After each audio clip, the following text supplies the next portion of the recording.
Coucou la famille, bienvenue sur la chaîne. Heureux de vous retrouver aujourd'hui pour une nouvelle vidéo. Défaite du Real Madrid 3-1 face à la Juventus. On aurait aimé d'autres circonstances, mais bon. Déjà, on part sur une composition, on va dire composition 2023, avec un 4-1-2-1-2, avec Vinicius en pointe et Ocelou. Et Bellingham en numéro 10. Le milieu de terrain était composé de Camavinga, Modric et Toni Kroos. Défense, Vasquez, Nacho, Rudiger et Fran Garcia. Et Courtois au but. Déjà, en premier lieu, on se fait cueillir à froid par la Juventus. Un but qui vient de nulle part. Mais bon, déjà, moi, si je reviens sur la composition, il y a une faute tactique de l'Ancelotti et c'est de ne pas commencer le match avec Tchouaméni. On commence ce match avec Toni Kroos et Modric et je l'ai dit, je vais le répéter, les deux, merci pour les services rendus à la nation, mais les deux ne peuvent plus commencer les matchs face aux écuries européennes parce que l'intensité qui est demandée face à des équipes comme la Juventus, comme le Barça, qui ont des Pedri, des Gavi, la Juventus, les Locatelli, les McKennie, l'intensité que demande une rencontre européenne, Modric et Kroos, ensemble sur un terrain de foot, ça ne peut plus tenir. Il faut, j'ai pas de problème, si on commence avec un d'entre eux et on fait l'autre rentrer à la mi-temps, il n'y a pas de problème. Mais quand on commence le match avec les deux, on voit ce qui se passe. Le premier but, ça vient de quoi? Ça vient d'une erreur de Toni Kroos. Toni Kroos n'est pas un numéro 6 de métier. Il ne sait pas se positionner en tant que numéro 6. Donc, il est complètement hors zone. Le centre arrive, Camavinga est obligé de dézoner, laisser McKennie libre pour aller combler le trou que Toni Kroos ne comble pas, ce qui amène à la frappe de McKennie qui va sur le poteau, qui rebondit sur le poteau et atterrit dans la pied de Moïse Kean. Donc, le premier but vient de quoi? Ça vient d'une erreur de positionnement de Toni Kroos. Mais moi, je dis, ça peut être un match amical, mais ça ne doit pas, ça s'est déjà passé l'année dernière, ça ne doit pas se répéter l'année prochaine. Parce que ça voudrait dire qu'Ancelotti n'a pas appris de ses erreurs. Et en plus, je suis désolé, le 4-1-2-1-2, dites-moi si c'est moi, peut-être je me trompe, mais ce système bride Vinicius, mais à un niveau. Mais le système de jeu bride Vinicius à tous les niveaux. Déjà de 1, il est en pointe, il est un petit peu axial. Donc il n'arrive pas à trouver l'espace qu'il peut d'habitude trouver sur le côté. Il faut rapidement le trouver en profondeur. Mais Vinicius descend énormément. Donc ça fait que parfois tu ne le trouves pas en profondeur. Même si rapidement on voit sur le but, la part de Toni Kroos, on peut le trouver. Mais ce que je veux dire par là, c'est que quand tu joues avec Ocelou, on l'a dit face au Barça, il te faut un point d'appui pour que Vinicius puisse rôder autour. Mais ce point d'appui-là, Vinicius ne peut pas le faire en tant que deuxième attaquant. Vinicius peut le faire en tant qu'ailier gauche. Tu le mets ailier gauche. Par exemple, c'était le dernier match de la tournée de la pré-saison face à la Juventus. Pourquoi ne pas tenter un autre système que le 4-1-2-1-2? On l'a tenté 3 fois. Milan, ça a fonctionné. Même si ça a été une remontada parce que le Real a été mené 2-0. Deuxième match face à Manchester United, ça a marché, bravo. Troisième match face au Barça, on s'est pris une raclée. Et encore aujourd'hui, quatrième match, on s'est pris une raclée. Je ne vais pas dire que ce système a déjà atteint ses limites, même si je pense que ce système, pour moi, est très limité.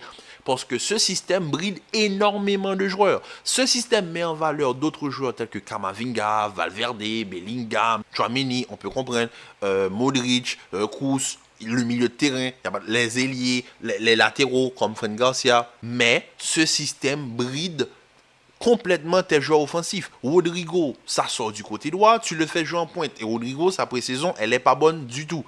Deuxièmement, Vinicius, habitué à son côté gauche, tu le fais jouer axial, il ne peut pas. Il est complètement bridé. Il n'a pas d'espace. Il n'a plus le même espace qu'il peut trouver sur le côté. Il ne peut pas déséquilibrer comme il le peut. Le seul moyen pour moi de dire que cette précision aurait été réussie, c'est si au moins on aurait tenté une autre composition.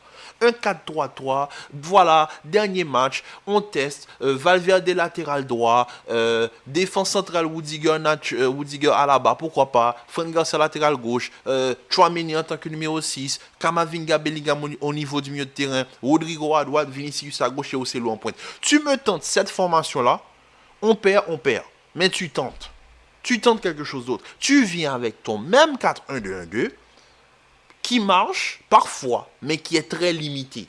Parce que, on va pas se mentir, les occasions.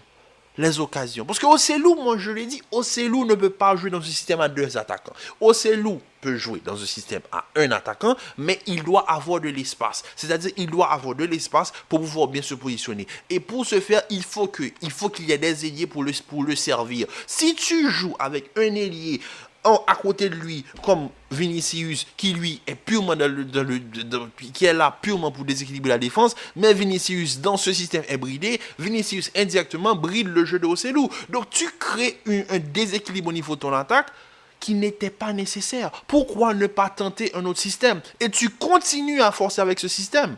C'est ça le pire. Non seulement tu fais des fautes tactiques en me mettant Tony Kroos numéro 6, ce qui je trouve est le... En tout cas, ça, c'est pas à moi de juger. Mais pour moi, c'est de la bêtise. Tu continues avec ton Vinicius en pointe. Vinicius ne peut pas jouer en pointe. Il doit sortir sur ce côté gauche. Rodrigo, tu l'as fait jouer en pointe toute la pré-saison. Il ne peut pas. Il a besoin de son côté droit. Ocelou, le seul but qu'il ait marqué, c'est sur un centre de Vasquez. On voit que face à United, il a trouvé 3 ballons dangereux. Mais si on le trouve en une touche, ça peut arriver. Modric a trouvé en une touche hier, ça a failli passer. C'est juste, il faut le trouver. Mais pour que lui, il se retrouve en attaque, il faut qu'il ait de l'espace pour se positionner. Comment tu veux qu'il se positionne quand à côté de lui, tu as un Vinicius qui les zone en permanence et que lui, il ne sait pas. Parce que sur le but, on peut voir, il fait l'appel aussi, mais il fait le contre-appel. Vinicius aurait pu lui glisser la balle. Mais il est complètement perdu au niveau de la ligne d'attaque parce qu'il ne sait pas où se positionner pour faciliter Vinicius ou pour que Vinicius puisse le trouver. À tel point qu'il y a énormément d'espace et que Bellingham est obligé de tenter. Mais c'était ça en fait le match hier. J'ai vu tous les points faibles de ce Real. On l'a vu face au Barça, on l'a confirmé hier. Moi je vous dis, si on part comme ça cette saison, on est mort.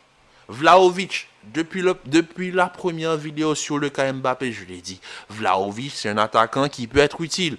Oh non, on laisse passer le temps. Il n'y a pas de problème pour Kylian. Kylian va venir, parce que d'après ce qui se dit, le silence, c'est normal. Il n'y a que Kylian, la balle est Kylian, le Real est prêt à payer. D'accord. Mais on aurait pu déjà prendre Vlahovic en tant que second. Déjà.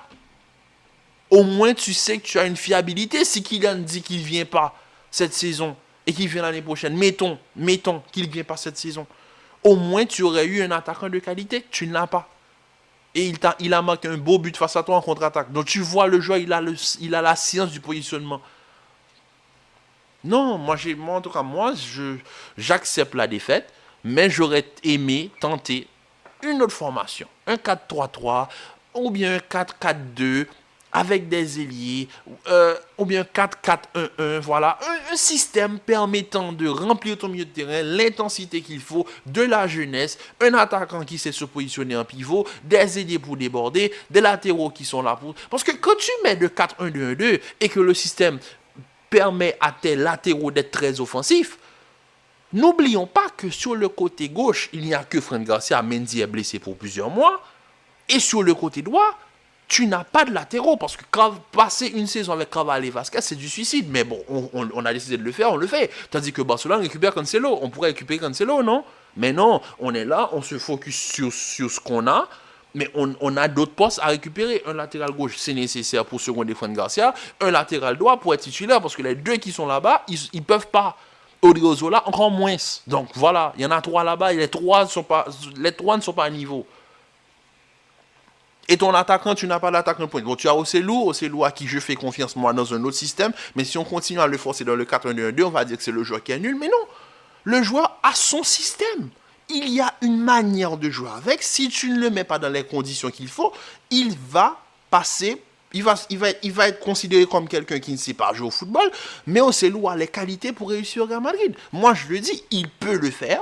Il faut juste le mettre dans les conditions. Il y a ce qu'on appelle des profils. Il y a des attaquants de pivot, il y a des attaquants de profondeur, il y a des attaquants qui sont des faux neufs. Il y a différents profils. Arrange ton système pour que ton joueur soit dans les meilleures dispositions. En même temps, tu dis, oui, tu fais ça, ceci, cela, tu aides Vinicius. Mais non, ce système bride complètement Vinicius. Mets Vinicius sur un côté gauche, mets Rodrigo sur un côté droit, mets Ocelou en pointe, tu vas voir comment l'attaque va partir. Mais bon, en tout cas, ça c'est mon avis à moi. Donc la prochaine rencontre du Real Madrid, c'est face à l'Athletic Bilbao en première journée de Liga. Donc on s'attend à on va dire un petit peu de remue-ménage au niveau de l'équipe et que vivement que la personne qu'on attend tous arrive pour que au moins on puisse un petit peu se reposer sur ça et se dire bon au moins on aura essayé voilà d'avoir la meilleure équipe possible. Donc sur ce la famille, je vous dis à très bientôt pour une nouvelle vidéo. Commentez, likez, partagez, restez en paix, en santé et à très vite pour une nouvelle vidéo. Espérons que la prochaine vidéo ce sera de bonnes nouvelles pour les fans du Real Madrid. Donc peace.